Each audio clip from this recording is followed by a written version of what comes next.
Hello and welcome to Super Over. We're looking back at the first of three ODIs, which we broadcast on TalkSport Radio and via the TalkSport Cricket YouTube channel.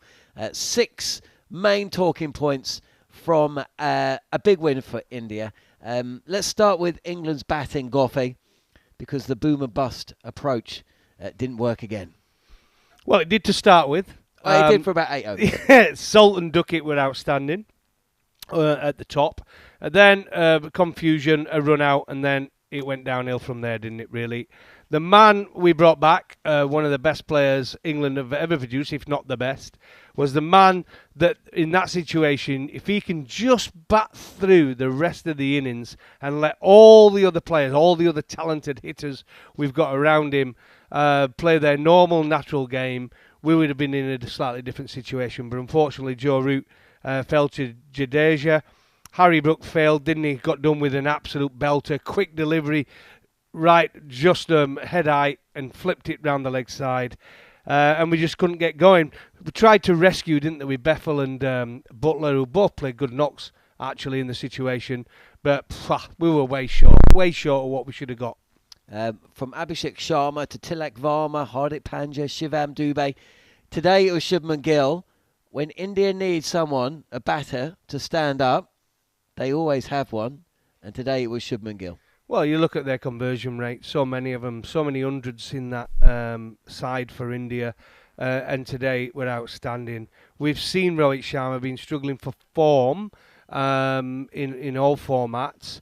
But he had an unbelievable World Cup, didn't he, last time out, and it's the reason he's still in this side. But he failed today, looked out of sorts. But the way Shreyas Iyer played today, and Shubman Gill, some of the shots, that's a lesson for England. If you're watching and you're an England batter and you want to learn, because you're learning every day on the job, right? You do some good things, you do some bad things, but you should be learning something every day. Just go back and watch some of the shots those two played today for India. They were out of this world. Controlled batting, balanced at the crease, playing the situation, and not trying to hit sixes. Shubman Gill were happy with fours. When the ball was short, he didn't try to hit it as hard as he can and hit a maximum for effect. He just guided it in the gap for four. Proper cricket shots. One batter for England who did stand up today. He became England's youngest ever half-centurion in an ODI in India, Jacob Bethel. Again, let's look at some of his batting. Proper cricket shots, right? Whether it cover drives, whether it be flick off his hip, whether it be sweep shots. They were all proper cricket shots and a terrific talent. Again, it was high risk bringing him in at such a young age, but they saw a talent. We've all seen it. I saw it when I was at Yorkshire.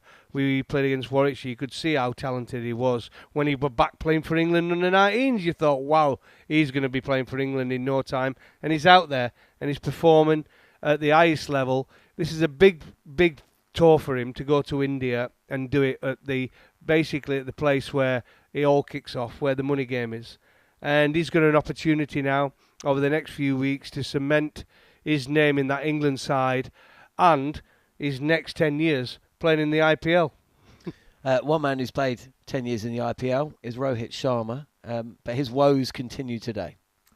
Yeah, Rohit, I said at the top of the show today before the first one day, you want to give your head a wobble if you're questioning his place in the team at this moment in time, purely because of his record playing for India.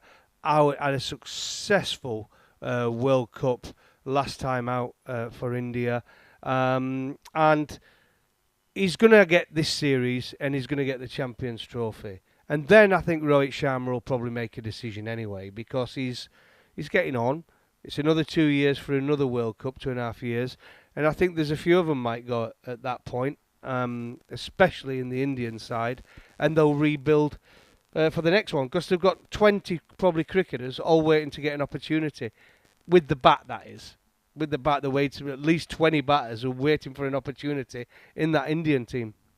The fifth T20, the last time these two teams played, India beat England by 150 runs in a T20. Today they beat England by 4 wickets. That sounds really close, but actually it wasn't close, was it? From the moment Phil Salt was run out, there was only going to be one winner.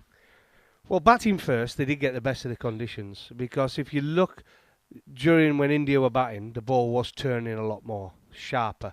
Adil Rashid were turning the ball sharply. It was getting bounce as well. So there was a little bit more assistance for the bowlers, bowling second. But to get 248, you heard Josh Butler saying 300 would have been a good score. And I think he's right. I think 300 was about par today. Way short. And it was absolutely cakewalk. It really was for India. I think they tried to get there in style, didn't they? Really, they saw they'd won it comfortably, and I think Gill, once he saw the three figures, and we're trying to work out if he'd have just carried on playing the way he was, he'd have got to 100. But he suddenly tried to turn into play like England play, and ended up falling short. And they had a bit of a mini collapse, didn't they? Rashid picked up another two, but he was absolutely walking the park for India. That The T20s saw England's second best, and they face a real fight on Sunday, live on TalkSport 2, and here on the TalkSport Cricket YouTube channel to keep this contest going. Look, India the favourites in this series, there's no doubt, but you can't be disheartened if you're England. You're coming up against a high-quality side. Stay in the game, give yourself a chance, make proper decisions, and you have a chance of beating this Indian team. You will. But if you don't, it's about getting your game plans right, because straight after this, we've got the Champions Trophy. We could do with that going there with confidence, because Josh Butler, as a captain, has not got much confidence because of what's happened previous. He's come back into the side, and they've just lost the first game. Lost quite a few of the T20 games as well. And now he's got to get his team together and find out the best combination that can go to the Champions Trophy and win, because that's what it's all about. The last thing we need is to go there and be coming home within a few games.